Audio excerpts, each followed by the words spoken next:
Hello everyone, my self मंथन पटेल और आप लोग मुझे देख रहे हो कैम टीवी चैनल पे। बच्चों, हमने मोल कॉन्सेप्ट पढ़ रहे थे और मोल कॉन्सेप्ट के अंदर बहुत से ऐसे बेसिक टॉपिक थे वो कर दिए। देन आफ्टर हमने कॉन्सेंट्रेशन टर्म चालू किए थे। कॉन्सेंट्रेशन टर्म्स के अंदर हमने मोलारिटी देख लिया, उसके बाद फॉर्मालिटी देख लिया, अलग अलग टाइप के पीपीएम जो थे वो देख लिए।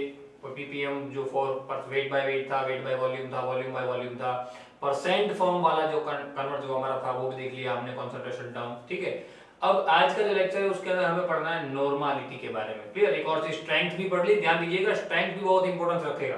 ठीक है, आज का हमारा जो सेशन है वो चलने वाला है नॉर्मालिटी के ऊपर। थोड़ा सा नॉर्मालिटी जो है वो डीप है। एक्चुअल में नॉर्मालिटी के अंदर एक ऐसा टॉपिक है एन फैक्टर। एन फैक्टर को लेके, जैसे कि ये इनिशियल है, आप 11th का शुरुआत अभी कर रहे हो, आप जैसे जैसे आगे जाओगे वैसे वैसे एन फैक्टर को लेके बहुत सारी बातें आएगी। ठीक है, तो फिलहाल एन फैक्टर के अंदर जितनी चीजें आपकी अभी काम की है वो मैं आपको बता दे रहा हूँ, और आगे क्या क्या आने वाला है वो भी मैं आपको बता दूंगा।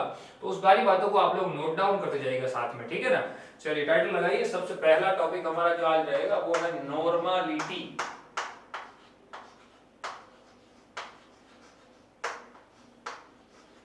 इंडिकेट करेंगे कैपिटल एन से। किससे इंडिकेट करेंगे? कैपिटल एन से। ठीक है, चलिए नॉर्मालिटी का पहले तो मतलब समझ लीजिए। नॉर्मालिटी मतलब है क्या? आप लोग याद कीजिए मोलारिटी को। मोलारिटी के अंदर हमने क्या डेफिनेशन लिखा था?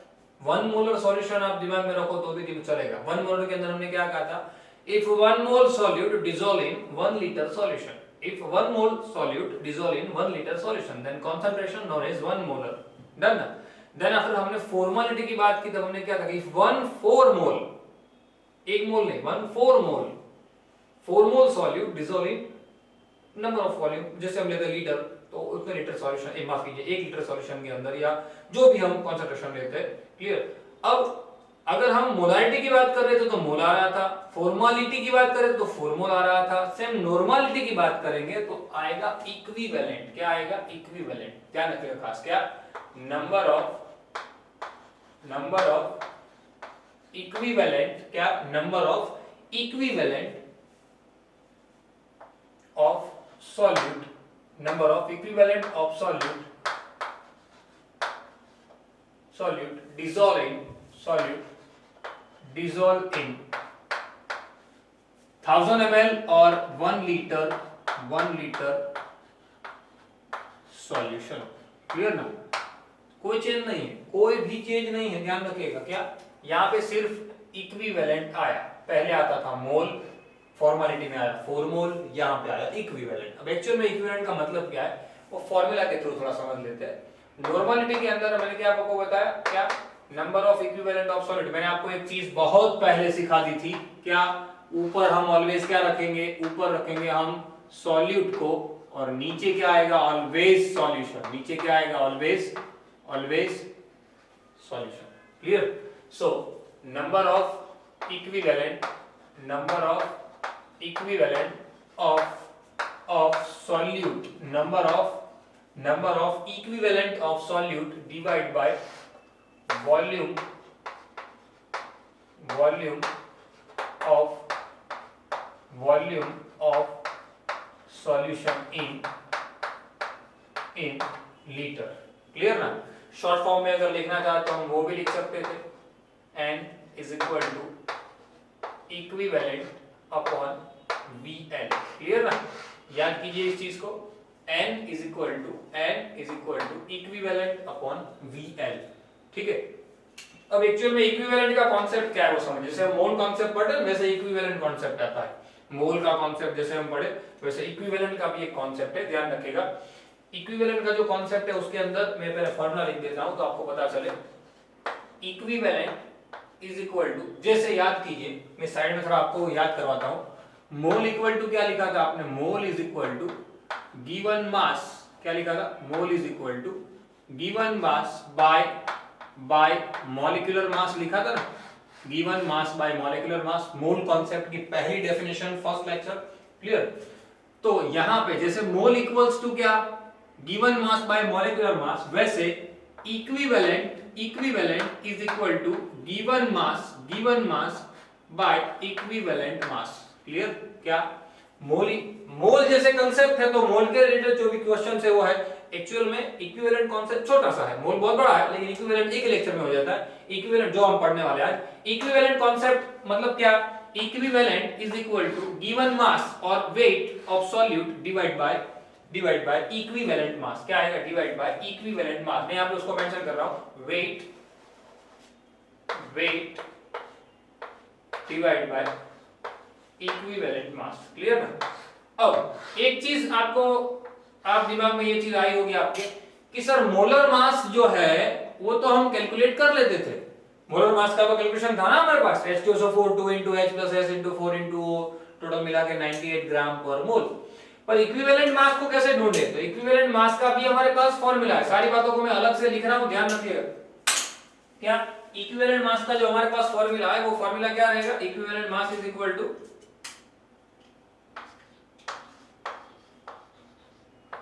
Molar mass divide by n factor, molar mass divide by n factor. अब ये चीज आई एन फैक्टर। एन फैक्टर मतलब क्या, अब देखिए फिर से एक बार रिकैप करवाता हूं। क्या, normality is equal to equivalent per litre volume, normality is equal to equivalent per litre volume. Equivalent मतलब कि weight upon equivalent mass, equivalent mass is equal to molecular mass upon n factor. Clear? अब इस बातों को मैं यहाँ पे अगर पुट अप करना चाहूँ, यहाँ पे मैं इस बातों को लिखना चाहूँ, तो मेरी नॉर्मलिटी का एक्चुअल फॉर्मूला निकल के आ जाएगा। क्या, फिर मैं एन फैक्टर का कांसेप्ट समझाता हूँ आपको, पहले हम फॉर्मूला लिख देते हैं। Normality is equal to equivalent, माफ कीजिए, इक्विवेलेंट की जगह पे हमने पहले लिख दिया W बाय इक्विवेलेंट मास, यानी कि W जो क्या था, वेट ऑफ सॉल्यूट। क्या था, मैं साथ में लिख रहा हूं, wait of solute divide bye दोनों फॉर्मूला साथ में लिख रहा हूं, ध्यान रखिएगा। क्या, दोनों एक साथ लिख रहा हूं, मिस्टेक ना हो। Divide by equivalent mass, equivalent मास मतलब क्या था, मॉलिक्यूलर अपॉन एन फैक्टर। तो यहां पे मैं क्या लिखूंगा, molecular mass of solute upon n factor, divide का डिवाइड चला जाएगा ऊपर, NF लिख रहा हूं शॉर्ट में, और मल्टीप्लाई बाय वॉल्यूम जो था वो तो लीटर में था ही। मतलब कि मेरा जो नॉर्मलिटी का फॉर्मूला निकल के आ गया वो ये आ गया, normality is equal to weight of solute into n factor divide by molecular mass of solute into volume of solution in litre. ठीक है, समझ में आई बात? सारे फॉर्मूला को ध्यान रखना बच्चों, मिस्टेक ना हो बस। क्या, normality is equal to weight of solute into n factor. देखिए ये मेरे लिए नॉन बात है, मतलब कि मुझे पता है क्या है ये भी मुझे पता है क्या है, ये भी मुझे पता है क्या, लेकिन ये कांसेप्ट आपके लिए नया है, एन फैक्टर वाला। एन फैक्टर एक्चुअल में क्या है वो आपको पता नहीं। ठीक है, फिर से एक बार इस बात को समझ लीजिए अच्छी तरीके से। क्या, normality is equal to equivalent per litre volume, सारी वैल्यू को पुट करने के बाद हमें उसका एक्चुअल फॉर्मूला ये मिला। अब एन फैक्टर क्या है उसको लेके मैं आपको एक बात समझा दूं। एन फैक्टर जो है, जैसे जैसे आप आगे बढ़ते जाओगे वैसे वैसे एक्चुअल में आप जनरली वे में अगर नॉर्मल सिनोनिम के हिसाब से देखना चाहो तो एन फैक्टर मतलब कि एक प्रकार की वैलेंसी। सब केसेस में नहीं कह रहा हूं, मैं कह रहा हूं जनरल केसेस के अंदर एन फैक्टर मतलब कि एक प्रकार की वैलेंसी। लेकिन प्रॉपर जब हम मूल कॉन्सेप्ट की बात कर रहे हैं तब सारी बातें अंदर आ जाती है, कुछ एक्सेप्शन केसेस भी आ जाते हैं। ठीक है, तो अलग अलग कंपाउंड के लिए एन फैक्टर की वैल्यू अलग अलग होती है। जैसे अलग अलग कंपाउंड के लिए वेट अलग होता है, अलग अलग कंपाउंड के लिए मॉलिक्यूलर मास अलग होता है, अलग अलग कंपाउंड के लिए VL यानी कि वॉल्यूम अलग रहता है, वैसे ही अलग अलग कंपाउंड के लिए एन फैक्टर की वैल्यू भी अलग अलग ही रहती है। ठीक है, तो हम एन फैक्टर को कैलकुलेट करना फिलहाल सीखेंगे। ठीक है, जो मेन हमारा कांसेप्ट है वो, जैसे जैसे आप आगे जाओगे, इवन 12th में जाओगे तो सॉल्यूशन चैप्टर आएगा, वहां पे भी ये चीज है, एन फैक्टर क्या है वो। एक और चीज इलेक्ट्रोकेमिस्ट्री के अंदर भी एन फैक्टर है, वो भी बहुत ज्यादा यूज आएगा, वहां पे भी एन फैक्टर का। क्लियर, इलेक्ट्रोकेमिस्ट्री भी मैंने डील कर दिया है, पूरा बना दिया है, आपको प्लेलिस्ट में मिल जाएगा केम टीवी की, वहां पे भी आप जाके देख लीजिए। एन फैक्टर वाला जो टर्म है प्रॉपर्ली आपको वहां पे समझ में आ जाएगा क्या है। क्लियर, क्योंकि वहां पे तो इलेक्ट्रोकेमिकल सीरीज को लेके पूरी बात की हुई है मैंने। ठीक है, एन फैक्टर जो है वो एन फैक्टर अलग अलग कंपाउंड के अलग अलग रहेंगे, तो वो अलग अलग कंपाउंड कौन कौन से, उसमें से जो चुनिंदा है जो कुछ काम के है उसको मैं यहाँ पे मेंशन कर देता हूँ। बाकी सारी बातें जैसे हम न्यूमेरिकल्स करेंगे, न्यूमेरिकल के अंदर आपको सारा एन फैक्टर वाला जो कांसेप्ट है क्लियर हो ही जाएगा। ठीक है, लेकिन फिलहाल जब हम एन फैक्टर की बात करते हैं तो कौन कौन से चीजों के लिए मुझे एन फैक्टर पढ़ना है, अभी जो हम करने वाले उसमें सबसे पहले मैं बात करूंगा एसिड के लिए, कि कोई भी प्रकार का एसिड अगर मेरे पास है तो उसका एन फैक्टर क्या होगा, कोई भी प्रकार का मेरे पास अगर बेस है, किसी भी टाइप का बेस अगर मेरे पास है तो मेरा एन फैक्टर क्या रहेगा, किसी भी टाइप का मेरे पास अगर सॉल्ट है, किसी भी प्रकार का मेरे पास अगर सॉल्ट है तो मेरा एन फैक्टर क्या रहेगा, या किसी भी प्रकार का सॉल्ट के अलावा मेरे पास अगर कोई ऑक्सीडाइजिंग या तो रिड्यूसिंग एजेंट अगर है, 10th में अंदर हमने इसके बारे में थोड़ी सी डिस्कशन कर ली, क्या कौन सा ऑक्सीडाइजिंग एजेंट या रिड्यूसिंग एजेंट है तो हम कैसे बात करेंगे, या कोई नॉर्मल एटम है तो कैसे बात करेंगे। क्लियर, ये सारी बातों के लिए हमें पढ़ना है। उसमें से ये 4 चीजें हम फिलहाल पढ़ते हैं कि किसी भी टाइप का अगर ऑक्सीडाइजिंग एजेंट या रिड्यूसिंग एजेंट है तो हम कैसे कैलकुलेट करेंगे एन फैक्टर को, एसिड या बेस या सॉल्ट हो तो उसको कैसे कैलकुलेट करेंगे। क्लियर, और अलग अलग मीडियम के अंदर एक और बात यहाँ पे मैं लिख दूं, इन डिफरेंट मीडियम, अलग अलग मीडियम के अंदर भी अगर कोई एसिड बेस या सॉल्ट, जैसे कि सॉल्ट की बात करें तो सॉल्ट जो है वो एसिडिक मीडियम के अंदर कैसे काम करेगा, या बेसिक मीडियम में कैसे काम करेगा, या न्यूट्रल मीडियम में कैसे काम करेगा। क्लियर, तो ये सारी बातों को हम आज सीखने वाले हैं कि भाई एसिड को अगर मुझे दिया जाए तो उसका एन फैक्टर मैं कैसे कैलकुलेट करूंगा, बेस दिया जाए तो उसका एन फैक्टर कैसे कैलकुलेट करूंगा। क्लियर, और आखिर में हम उस एन फैक्टर को मैं एक नॉर्मल एग्जांपल से मैं आपको समझाऊंगा, सम्स नहीं करूंगा, न्यूमेरिकल नहीं करेंगे फिलहाल, आखिर में करेंगे सारी कॉन्सेप्ट समझने के बाद, क्योंकि अभी 2 ही बाकी रही है, मोडालिटी और मोल फ्रैक्शन। क्लियर, वो सब हो जाएगी, उसके बाद हम उसके सारे एक साथ 2 या 3 सेशन ऐसा लेंगे जिसके अंदर हम सिर्फ न्यूमेरिकल करेंगे। सो वेट ऑफ सॉल्यूट, उसके अंदर एन फैक्टर की वैल्यू किस तरीके से पुट अप करते हैं वो मैं आपको ओरली समझाऊंगा। ठीक है, तो ये सारी बातों के बारे में हमें आज जानना है, तो फटाफट से पहले ये लिख लीजिए, खास फॉर्मूला याद रखिएगा कहां से वो डिराइव हुआ है। ठीक है, आखिर में मैं रिलेशन भी लिखवा दूंगा, लेकिन सबसे पहले स्क्रीनशॉट लीजिए, हम एन फैक्टर की डिस्कशन करने वाले हैं। ले लीजिए स्क्रीनशॉट। जो एन फैक्टर की कैलकुलेशन करता है, टाइटल लगाइए कैलकुलेशन ऑफ एन फैक्टर। उसमें सबसे पहला n factor for acid, n factor for acid, किसी भी टाइप का एसिड हो तो एन फैक्टर कैसे फाइंड करेंगे हम, चलिए मैं लिखवाता हूं, वो पहले लिख लीजिए।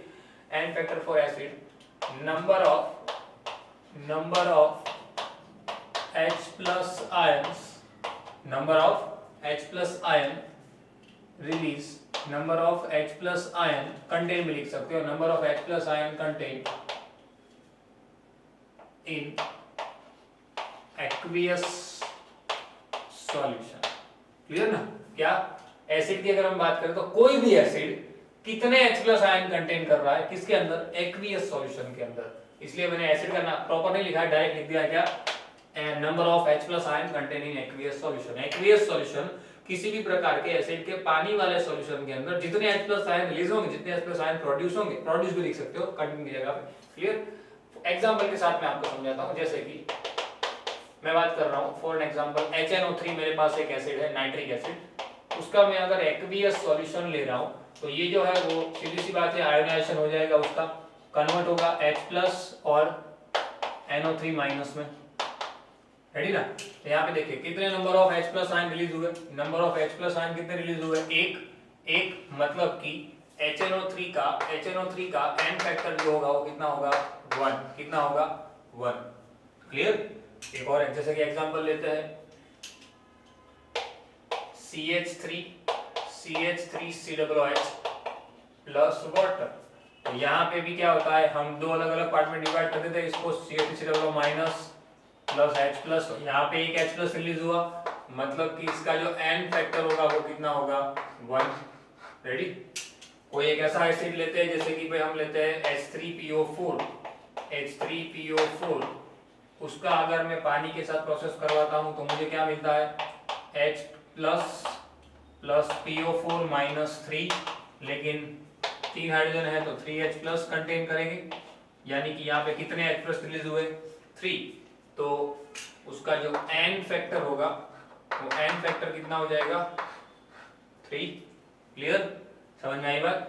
तो इस तरीके से आप कैलकुलेशन कर सकते हो कि एसिड के अंदर, क्या किसी भी प्रकार के एसिड के अंदर number of H+ ion, number of H+ ion कितने रिलीज हुए। देखिए यहाँ पे फर्स्ट ऑफ ऑल पहली बात है तो पहले H+ आयन 1 था, वापिस 1 है, 3 है। क्लियर, अब इसके अंदर भी कुछ एक्सेप्शन केसेस होते हैं, उसमें से एक की मैं आपको डिस्कशन कर देता हूं, लेकिन आपको कब वो ध्यान में लेना है कब नहीं लेना है वो आपको बता देता हूं। जैसे कि H2SO4 नॉर्मली जब वाटर के साथ रिएक्ट होता है तो आपको पता है वो 2H plus and SO4 minus 2 ion देता है। तो यहाँ पे H प्लस कितने हैं 2, मतलब कि n फैक्टर की वैल्यू क्या आएगी, सीधी n फैक्टर की वैल्यू कितनी आएगी 2। पर कुछ केसेस के अंदर ऐसा होता है कि H2SO4 जब वाटर के साथ रिएक्ट करता है तब एक ही H प्लस रिलीज करता है और साथ में HSO4 माइनस 2, माफ कीजिए HSO4 माइनस साथ में रिलीज करता है। तो यहाँ पे तो एक ही H प्लस जनरेट होता है, क्लियर ना। तो आप लोग कब जानोगे, तो ये बात आप लोग ध्यान रखिएगा, अलग से इसे मैंने येलो कलर से दिखाया है कि यहाँ पे जो n फैक्टर होगा उसकी वैल्यू तो एक ही है, पर आपको स्पेसिफिक इक्वेशन जब तक ना बताया जाए, मैंने आपको बताया मोल कॉन्सेप्ट के अंदर आपको इक्वेशन आना जरूरी है, और नॉर्मलिटी के केस के अंदर जब स्पेशली n फैक्टर की कैलकुलेशन कर रहा है तब आपको प्रॉपर्ली जब बताया ना जाए, जब तक कि प्रोडक्ट साइड में HSO4 माइनस जनरेट हो रहा है तब तक आप नॉर्मली गिनेंगे, तब तक आप n फैक्टर की वैल्यू कितनी लेंगे, 2 ही लेंगे, क्लियर। अगर आपको क्वेश्चन में बताया जाता है कि हमारे H2SO4 का एक्वियस सॉल्यूशन जो हमने लिया है उसके अंदर हमें प्रोडक्ट साइड में HSO4 माइनस 2 मिल रहा है, माफ कीजिए माइनस मिल रहा है, तो उस वक्त आपको समझ जाना है कि यहाँ पे H प्लस ही है, मतलब कि n फैक्टर की वैल्यू 1 है, 2 नहीं है, ठीक है। तो इस बात को खास ध्यान रखिएगा, मिस्टेक ना हो। रेडी, ये फर्स्ट हमने बात कर दी जो एसिड के लिए थी। सेम थिंग हम बात करते हैं दूसरे के लिए, तो n फैक्टर फॉर बेस, तो यही चीज रहेगी, लेकिन चेंज क्या हो जाएगा, number of OH minus ion in containing aqueous solution of base. कोई भी बेस ले सकते हो आप, जैसे कि मैंने यहाँ पे बेस दे दिया एग्जांपल के फॉर्म में NaOH, तो NaOH का जब मैं एक्वियस सॉल्यूशन लूंगा, शॉर्ट में लिख रहा हूँ वाटर, तो मुझे सामने क्या मिलेगा, Na plus plus OH minus, मतलब कि यहाँ पे एक OH माइनस रिलीज हुआ, मतलब कि इसका n फैक्टर कितना हो जाएगा 1, क्लियर। मैंने इसीलिए आपको पहले ही समझाया कि जनरली केसेस में n फैक्टर मतलब कि ऑक्सीडेशन स्टेट मतलब कि वैलेंसी। ऑक्सीडेशन स्टेट क्या होता है, वो आप रेडॉक्स में बखूबी पढ़ोगे, रेडॉक्स के अंदर ये चीज आएगी, clear. So n factor is equal to 1। So यहाँ पे देखिए n फैक्टर है 2, जैसे कि यहाँ पे H प्लस जो 2 थे 2 1 जा 2, जैसे यहाँ पे 3 1 जा 3 प्लस 1, क्लियर। तो जनरली डिपेंड्स ऑन वैलेंसी जो होती है उसके ऊपर डिपेंड करता है, क्लियर। जैसे मैं यहाँ पे एग्जांपल लेता हूँ CaOH ट्वाइस, तो साथ में वो रिलीज करेगा Ca plus 2 plus OH minus, पर कितने हैं 2, तो उस वक्त इसकी जो वैलेंसी है, माफ कीजिए इसका जो n फैक्टर है वो कितना हो जाएगा 2, clear. That depends on particular compound. जैसे कि मेरे पास कंपाउंड बेस है तो मैं OH माइनस की बात करूंगा, मेरे पास कंपाउंड एसिड है तो मैं H प्लस की बात करूंगा, क्लियर। मेरे पास अगर कंपाउंड सॉल्ट है, तो सॉल्ट के लिए मैं यहाँ पे मेंशन कर रहा हूँ, जरा देखिए इस तरह पे मेंशन कर रहा हूँ क्योंकि सॉल्ट के कुछ अलग हमें टॉपिक भी पढ़ने हैं। तो अगर मेरे पास कोई कंपाउंड मेरे पास अगर क्या है, सॉल्ट है, क्या है मेरे पास, अगर कोई कंपाउंड के फॉर्म में अगर सॉल्ट है तो मैं क्या ध्यान में रखूंगा, नंबर ऑफ पॉजिटिव और negative ions contain in compound और सॉल्ट, क्लियर। अब यहाँ पे भी जैसे ये एक्सेप्शन केसेस था, ये केस था सॉरी एक्सेप्शन, वैसे यहाँ पे भी है। आप सॉल्ट कोई भी ले लो, जैसे मैंने सॉल्ट ले लिया Na2SO4, क्लियर, मैंने सॉल्ट ले लिया फॉर एग्जांपल Na2SO4, तो यहाँ पे देखिए Na का चार्ज कितना होता है +1, लेकिन ऐसे कितने हैं 2, मतलब कितने हो जाएंगे +2। सल्फेट का तो वैसे भी -2 होता है, क्लियर, तो इक्वल चार्ज है 2, मतलब कि इसका जो n फैक्टर होगा वो क्या हो जाएगा 1, क्लियर।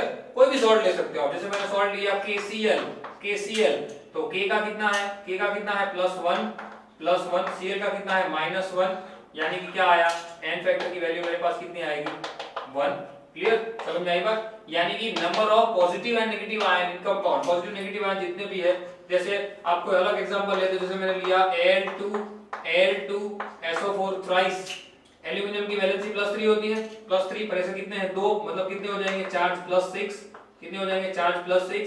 सल्फेट होते हैं -2 पर ऐसे कितने हैं 3, मतलब वो कितने हो जाएंगे -6। ये तो ऑलवेज बैलेंस में होता है, वो तो आप पढ़े हो 9 से पढ़ते आ रहे हो, तो ये जो है वो n फैक्टर कितना हो जाएगा इसका 6। क्लियर? सो ध्यान रखिएगा n factor in salt, n factor in salt, particular जब हम सॉल्ट की बात करते हैं तो सॉल्ट के अंदर number of positive and negative ion, number of positive and negative ion जो होते हैं, मैंने एग्जांपल भी यहां पे लिखे हैं अलग अलग, पॉजिटिव और नेगेटिव आयन जो होते हैं कंपाउंड के अंदर, वही क्या होता है उसका n factor. Clear? n factor की कैलकुलेशन सिखा रहा हूं बच्चों, ध्यान रखना, इसका बहुत ज्यादा यूज आएगा, मिस्टेक ना हो। ठीक है, फटाफट से इसका स्क्रीनशॉट लीजिए। उसके बाद हम इसके कुछ अलग केसेस देखते हैं। सॉल्ट के अंदर भी कुछ एक्सेप्शन केसेस है, बराबर, जो केस एक्सेप्शन मतलब इसके अलग अलग पार्टीशन, जैसे मैंने लिखा था ना कि भाई salt in acidic medium, salt in basic medium, salt in normal neutral medium. ठीक है, तो फटाफट से इसका स्क्रीनशॉट लीजिए, उसके बाद आगे बढ़ते हैं, ले लीजिए।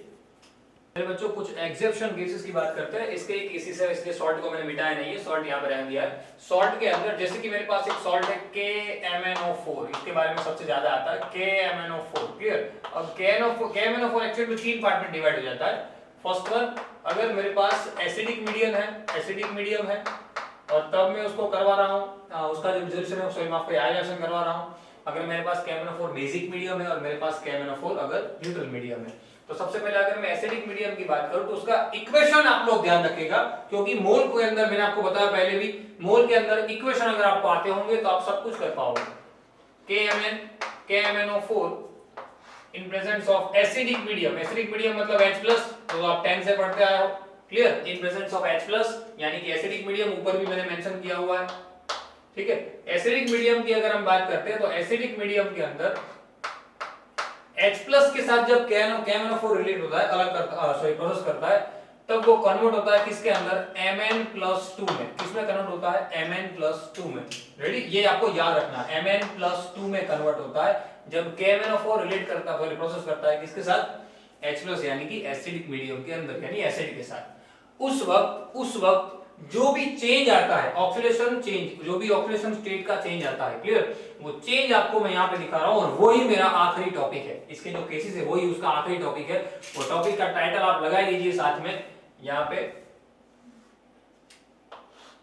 इन oxidation and reducing agent, in oxidation and reducing agent, depends on oxidation and reducing agent, क्योंकि ऑक्सीडेशन एजेंट या oxidising agent and reducing agent के अंदर वही चीज होती है, नंबर ऑफ इलेक्ट्रॉन ट्रांसफर कितने हुए। इलेक्ट्रॉन ट्रांसफर जो भी होता है उसके डिपेंड्स पे, नंबर ऑफ इलेक्ट्रॉन ट्रांसफर उसके डिपेंड्स पे ही बातें होती है। ठीक है, तो मैं आप लोग लगा लीजिए, यहाँ पे जगह नहीं है क्या, ऑक्सीडेशन एंड रिड्यूसिंग एजेंट की जब हम बात करते हैं एन फैक्टर के केस के अंदर, तो वहां पे क्या लिखा जाता है, फॉर रिड्यूसिंग और oxidising agent number of electron, लिख दीजिए साथ में, number of electron transferred in reaction. Clear?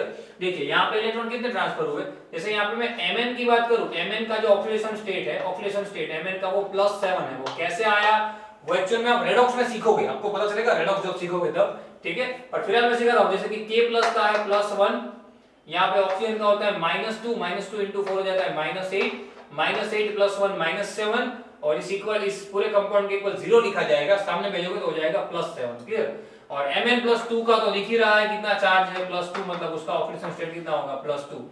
यहाँ पे देखिए कितने इलेक्ट्रॉन मेरे पास थे, 7 से मेरे पास इलेक्ट्रॉन कितने बने, 2, यानी ट्रांसफर कितने हुए, +5 इलेक्ट्रॉन ट्रांसफर हुए। क्लियर? तो यहाँ पे जो n फैक्टर निकलेगा, ये केस के अंदर जो n फैक्टर निकलेगा, वो n फैक्टर उसकी वैल्यू ये केस के अंदर कितनी रहेगी, 5। ठीक है, ध्यान रखिएगा खास, इसीलिए मैंने सारी बातों को नोट डाउन करवाया है, सारी बातें लिखी हुई है, इक्वेशन क्या है वो, और ऑक्सीजन स्टेट कैसे चेंज हुआ वो। ठीक है, ये एसिडिक मीडियम की बात हुई। सेम अगर मैं यहीं पे इसी के लिए अगर मैं बात करता हूं बेसिक मीडियम की, किसकी बात करता हूं मैं, बेसिक मीडियम की, यही KMnO4 की बात करता हूं, KMnO4 इन बेसिक मीडियम यानी कि OH- आयन। क्लियर? KMnO4, तो वो कन्वर्ट होता है K2MnO4 में, किसमें,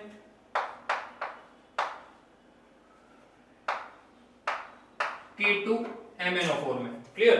KMnO4 वो कन्वर्ट होता है किसके अंदर, जब हम बात करते हैं स्पेशली किसकी, OH- आयन की, तब वो किसमें कन्वर्ट हो जाता है, K2MnO4 में। रेडी? अब यहाँ पे देखिए ऑक्सीडेशन स्टेट, यहाँ पे तो हमने गिन लिया, इसका कितना था, +7, और जब इसका हम कैलकुलेट करने जाते हैं तो देखिए ये कितना हो जाता है भाई, K2 मतलब +2, यहाँ पे -8 +2, कैसे कराता हूं, K2 मतलब +1 into 2 कितना हो जाता है, +2, इसका तो है ही -8 और +2 +6, -6 उस तरफ जाएगा +6, यानी यहाँ पे कितना ऑक्सीजन स्टेट आया +6, यहाँ पे ऑक्सीजन स्टेट कितना है 7, कितना ट्रांसफर हुआ +1, यानी कि बेसिक मीडियम के अंदर, यानी कि बेसिक मीडियम के अंदर जो n फैक्टर की वैल्यू रहती है वो क्या रहती है +1। क्लियर? किसके लिए? KMnO4 के लिए। किसके लिए? KMnO4 के लिए। और यही चीज अगर मैं बात करता हूं न्यूट्रल मीडियम में, न्यूट्रल मीडियम के अंदर तीसरा केस, न्यूट्रल मीडियम की अगर मैं बात करता हूं तो उस वक्त KMnO4 न्यूट्रल मीडियम के अंदर कन्वर्ट हो जाएगा किसके अंदर? MnO2 के अंदर। किसके अंदर? MnO2 के अंदर। क्लियर? और उस वक्त जो ऑक्सीडेशन स्टेट का जो चेंज आता है वो यहां पे रहता है +7, और इसका अगर हम कैलकुलेट करने जाए तो MnO2 है, सिर्फ कितना MnO2, तो इस वक्त Mn का कैलकुलेट करना है तो 2 × -2 -4 उस तरफ जाएगा +4, यानी कि यहाँ पे रह जाता है Mn की +4 ऑक्सीडेशन स्टेट, यहाँ पे +7 था +4 हो गया। देखिए क्लियर? कितनी कैलकुलेशन आई? +3, ट्रांसफर कितना आया +3 का, मतलब कि यहाँ पे n फैक्टर की वैल्यू क्या हो जाती है +3। क्लियर? ध्यान रखिएगा खास, यहाँ पे कितनी रहती है +1, कितनी हो जाती है +3, कितनी हो जाती है +5, क्योंकि नंबर ऑफ इलेक्ट्रॉन ट्रांसफर जो किए जाते हैं, यहाँ पे देखिए K2MnO4 था, रेडी, K2MnO4 था, उसके डिपेंड्स पे हम बात कर रहे थे, यहाँ पे KMnO4 से MnO2 बना है, वहां पे हम बात कर रहे थे, वहां पे +3 आएगा। सो ये तीन केस के अंदर हमने देख लिया कि भाई न्यूट्रल सॉल्यूशन है मेरे पास, या मेरे पास बेसिक सॉल्यूशन है, या मेरे पास KMnO4 है, तो उसके अंदर मैं किस तरीके से काम करता हूँ, किस तरीके से मेरे n फैक्टर की कैलकुलेशन होती है। ठीक है, तो ये n फैक्टर वाला जो कांसेप्ट है खास याद रखिएगा, मैंने अलग अलग केसेस के अंदर करवाया है, लेकिन ये तो है ही, ये चीज तो करनी है, पर इसके अलावा जैसे जैसे आप आगे बढ़ते जाओगे, अलग टाइप के चैप्टर्स पढ़ोगे, वहां पे n फैक्टर बार बार आता रहेगा, तो आपको वो सारी बातें भी क्लियर होती जाएगी। ठीक है, ध्यान रखिएगा, नॉर्मलिटी के लिए n फैक्टर सबसे इंपॉर्टेंट टॉपिक है। रेडी? चलिए अब थोड़ा रिलेशन पढ़ लेते हैं, relation between normality and molarity. Title लगाइए, टाइटल लगाइए, relation between normality and molarity. चलिए सबसे पहले मैं नॉर्मलिटी की अगर डेफिनेशन लिखना चाहता तो मैं क्या लिख रहा था normality is equal to weight upon equivalent mass,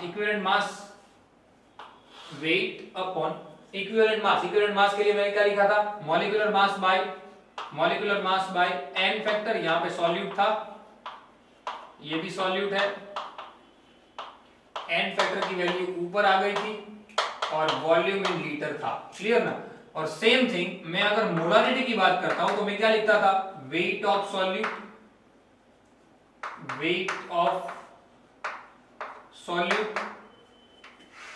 divide by molecular mass of solute into volume in litre. Clear ना?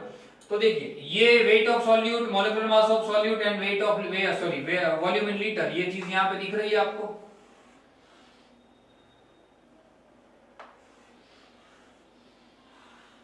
क्लियर? यानी कि इसकी जगह पे मैं क्या लिख सकता हूं, ये पूरी चीज है, देखिए ये पूरी चीज है ना, ये पूरी बात आपको ऊपर दिख रही है ये, यानी कि मैं क्या लिख सकता हूं नॉर्मलिटी इज इक्वल टू क्या लिख सकता हूं मोलारिटी इनटू n फैक्टर।